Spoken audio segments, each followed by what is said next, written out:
Today we'll be cleaning the Walther PPQ Subcompact. We'll be using a few standard items to clean the firearm, including hops number 9, Militech, a cleaning brush, a bore snake, and some paper towel. The takedown process for the Walther PPQ Subcompact does require that we pull the trigger, so we definitely want to make sure the firearm is unloaded and clear of all ammunition before we start. To start the takedown process, I'll first pull the trigger. Then I'll push down on the takedown catch. With the takedown catch in the downward position, the slide should move freely off the front of the frame. Then I'll remove the internals of the slide. Using a little hops in the brush, I'll start with the slide and make sure to get into all the hard to reach places.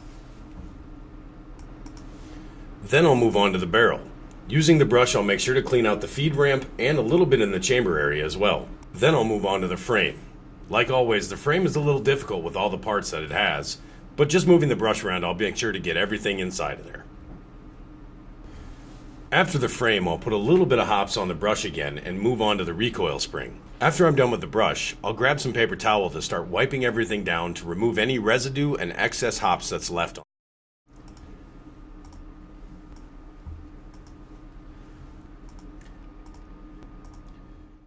When using paper towels, make sure you don't leave any residue from the paper towel behind either.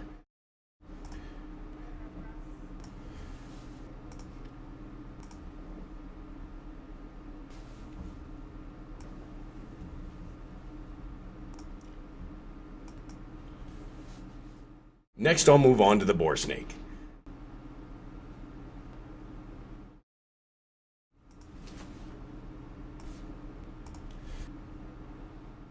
Then I'll move on to the oil.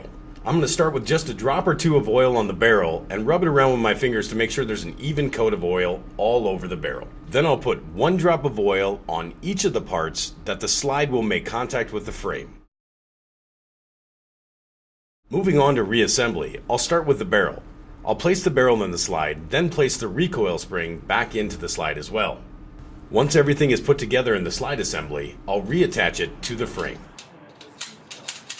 That's it. A clean Walther PPQ Subcompact.